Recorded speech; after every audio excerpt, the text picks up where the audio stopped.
Good morning, all of you. Myself, Dr. Balbir Singh, Assistant Professor, Political Science, Jain विश्व Bharti institute, Ladnun. आज हम इस audio के माध्यम से पाश्चात्य राजनीति विचारक प्लेटो के बारे में कुछ अध्ययन करेंगे। पाश्चात्य राजनीतिक चिंतन में प्लेटो का नाम काफ़ी महत्वपूर्ण माना जाता है और प्लेटो के दर्शन से ही पाश्चात्य दर्शन की शुरुआत भी मानी जाती है। प्लेटो को उसके दर्शन और विचारों के आधार पर एक काल्पनिक, आदर्शी एवं स्वप्नदृष्टा विचारक के रूप में जाना जाता है, क्योंकि प्लेटो ने जो विचार दिए वो मूल रूप से ऐसे विचार रहे, या हम ये कहें ऐसे उनका चिंतन का बिंदु रहा कि यदि व्यवहारिक मानव जीवन में उनको हम लागू करें तो प्राय असंभव सा प्रतीत होता है। इसी कारण उसे आदर्शी विचारक माना जाता है। लेकिन फिर भी उसने एक ऐसी परिकल्पना की, उसने एक ऐसा आदर्श रखा कि कोई भी राज्य किस प्रकार श्रेष्ठ या आदर्श स्थिति में पहुंच सकता है और उस राज्य में शासक किस तरह से प्रजाहित को बढ़ावा देकर एक आदर्श राज्य की भूमिका में अपने आप को सिद्ध कर सकता है। प्लेटो काफ़ी विचारशील थे और उनके बारे में ये कहा जाता है कि उनके जीवन में बहुत ऐसी परिस्थितियाँ आई, या हम यूँ कहें कि उनके जीवन में ऐसे बहुत सारे पड़ाव आए, उन्होंने ऐसे बहुत चित्रण देखे जिनसे उनसे लगा कि जब तक समाज में शासक नैतिक नहीं होंगे या शासकों में नैतिकता की भावना नहीं होगी, तब तक कोई राज्य श्रेष्ठ स्थिति में नहीं आ सकता।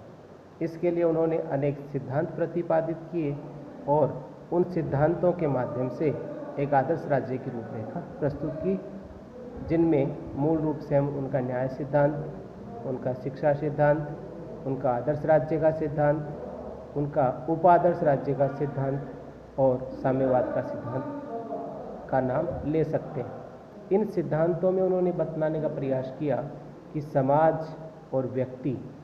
और राज्य, इन तीनों में किस प्रकार एक समायोजन स्थापित हो सकता है, किस प्रकार व्यक्ति और सत्ता के बीच आपस में जो टकराव है वो कम हो सके और एक नैतिक समाज की स्थापना हो सके। इसके लिए उन्होंने बताया कि व्यक्ति में नैतिकता की भावना हो और शासकों में नैतिकता की भावना हो तो एक राज्य श्रेष्ठ स्थिति में आ सकता है। अब उसने राज्य की उत्पत्ति के बारे में बात कही है, राज्य के कार्यों के बारे में बात कही है और राज्य के स्वरूप के बारे में भी बात कही है। कौन सी शासन प्रणाली सबसे श्रेष्ठ हो सकती है,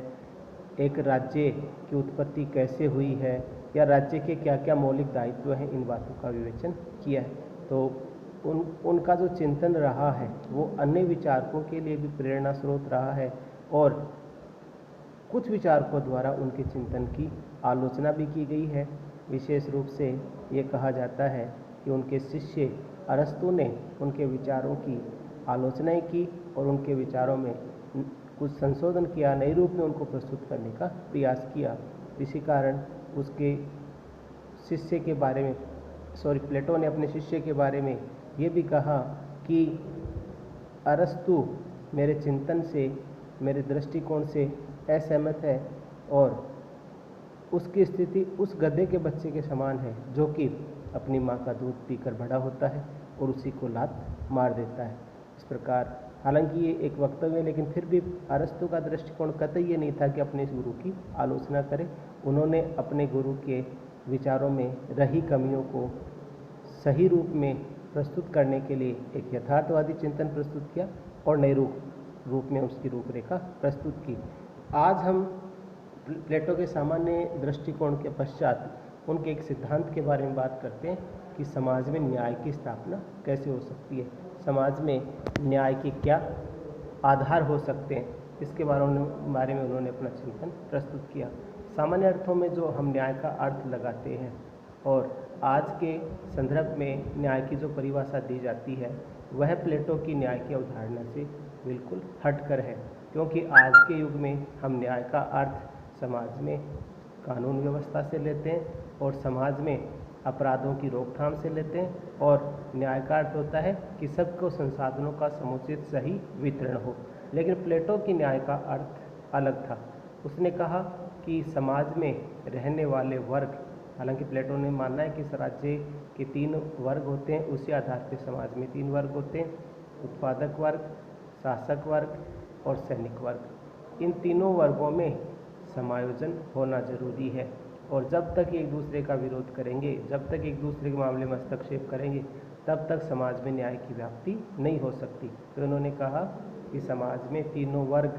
अपने अपने दायित्वों का सही निर्वाह करें, नैतिकता का पालन करें और दूसरे के मामले में हस्तक्षेप न करें, उस समाज में न्याय की स्थापना मानी जा सकती है। जैसे उत्पादक वर्ग अपने उत्पादन कार्यों में लीन रहे, शासक वर्ग अपने शासक कार्य में लीन रहे और सैनिक वर्ग है वो देश की सुरक्षा के लिए अपना काम करता रहे। अर्थात तीनों वर्ग अपने अपने दायित्व का भली भांति नैतिकता का पालन करते हुए निर्वाह करें, और एक वर्ग किसी भी रूप में दूसरे वर्ग में हस्तक्षेप न करे, उस समाज में न्याय की व्याप्ति मानी जा सकती है। तो प्लेटो के न्याय के सिद्धांत का विवेचन करें, अवलोकन करें, विश्लेषण करें तो ये बात सामने आती है कि न्याय उनके अनुसार व्यक्ति की आत्मा से जुड़ी हुई है, व्यक्ति का आंतरिक तत्व है, एक मनोवैज्ञानिक सिद्धांत है जिसको आज के युग में कम स्वीकार किया जाता है, और आज के युग में न्याय को बाहरी वस्तु मानी जाती है, कानूनी व्यवस्था स्थापित करने वाली मानी जाती है। तो सबसे पहले तो हमें ये बात ध्यान में रखनी है कि प्लेटो की जो न्याय की अवधारणा है और आज के समय में जो न्याय की अवधारणा हम समझते हैं वो आपस में कहीं भी मेल नहीं खाती हैं। प्लेटो की न्याय का अर्थ है समाज में नैतिकता का समावेश होना, समाज में प्रत्येक वर्ग अपने दायित्व के प्रति अपना दृष्टिकोण सही रखे, उसको पालन करने का प्रयास करे। और दूसरा शब्द है कार्य विशिष्टीकरण का सिद्धांत, अर्थात एक वर्ग अपना दायित्व पूरा करे, दूसरे वर्ग के मामले में हस्तक्षेप न करे, उस समाज में न्याय की व्याप्ति मानी जा सकती है। इस प्रकार प्लेटो ने न्याय सिद्धांत को प्रतिपादित करने का प्रयास किया है। अब इसके आधार पे हम कह सकते हैं कि कई बार ये भी पूछा जाता है प्लेटो के न्याय सिद्धांत में और वर्तमान न्याय सिद्धांत में न्याय की अवधारणा में क्या अंतर है, क्या दोनों एक दूसरे से मेल खाती हैं। वैसे देखा जाए तो आज भी न्याय की स्थापना समाज में न्याय के लिए जो भी